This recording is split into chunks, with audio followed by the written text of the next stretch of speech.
বিসমিল্লাহির রহমানির রহিম।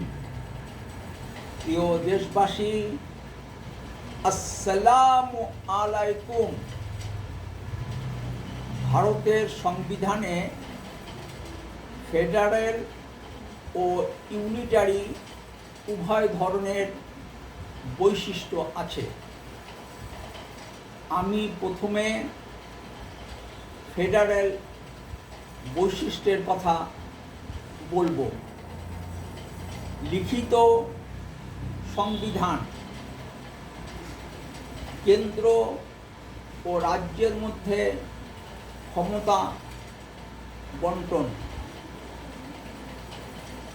বিচার বিভাগের স্বাধীনতা, সংবিধানের প্রাধান্য, দ্বিকক্ষ বিশিষ্ট সংসদ, এগুলো ভারতীয় সংবিধানের ফেডারেল বৈশিষ্ট্য। এবার আমি ইউনিটারি বৈশিষ্ট্যের কথা বলবো। জরুরি অবস্থার সময়ে রাজ্যের ক্ষমতা খর্ব হয়। রাজ্যের উপর কেন্দ্রের প্রভাব ও কর্তৃত্ব বৃদ্ধি পায়। অবশিষ্ট ক্ষমতা কেন্দ্রের হাতে ন্যস্ত থাকে। ভারতের সংবিধানে 3টি তালিকা আছে। এগুলো হচ্ছে ইউনিয়ন লিস্ট, স্টেট লিস্ট ও কনকারেন্ট লিস্ট। যে বিষয়গুলো এই 3টি তালিকার কোনোটিতেই থাকে না, সেই বিষয়গুলোকে অবশিষ্ট ক্ষমতা বলে, রেসিডুয়ারি পাওয়ার। কেন্দ্র অবশিষ্ট বিষয়ে আইন প্রণয়ন করতে পারে। ভারতের রাষ্ট্রপতি রাজ্যপাল নিয়োগ দেয়।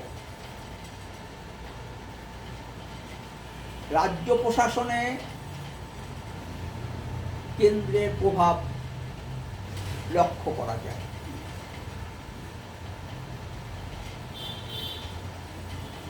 নির্দিষ্ট সময়ে কেন্দ্র রাজ্য তালিকাভুক্ত বিষয়ে আইন প্রণয়ন করতে পারে।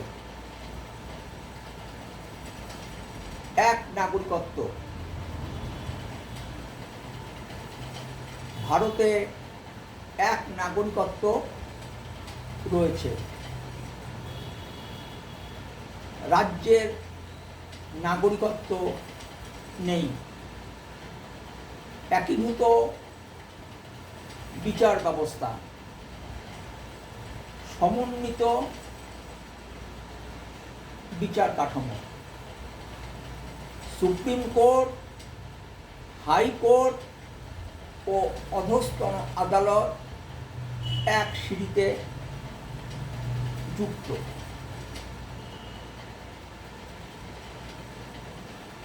একটি আইনি কাঠামোর মধ্যে কাজ করে।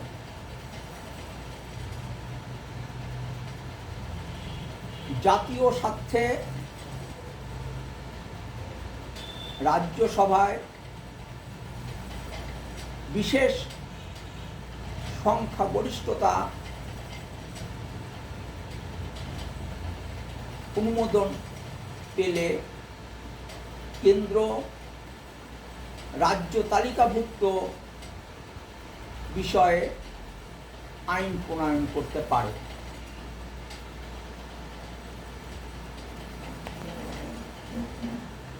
অল ইন্ডিয়া সার্ভিসেস,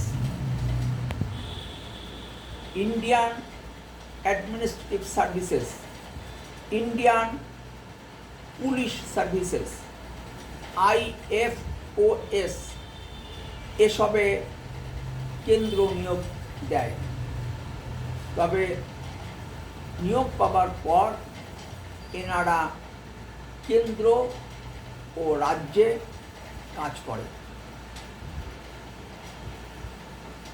নির্বাচন commission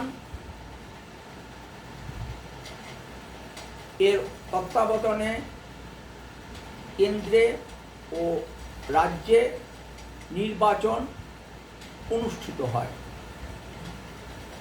controller and auditor general কেন্দ্রে ও রাজ্যে হিসাব নিরীক্ষা করে। নতুন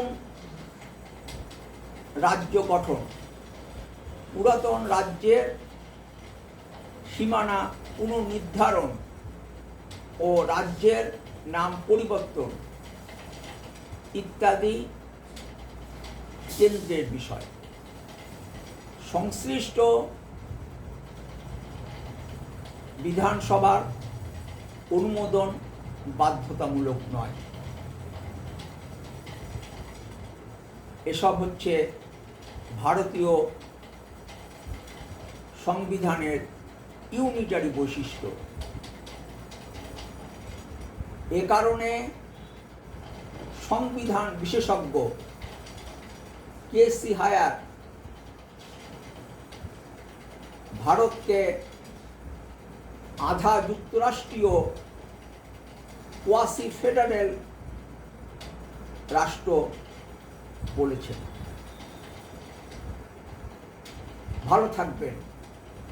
সম্ভব হলে দেশ পরিচালনার নীতি ও পদ্ধতির পরিবর্তন নিয়ে কথা বলতে রাজনীতির আড্ডাখানা বলে পরিচিত রহমতে রাব্বানা ও রুম্মানে বেড়াতে আসবেন। ফিয়ামানিল্লাহ। আল্লাহ হাফেজ। বাংলাদেশ জিন্দাবাদ।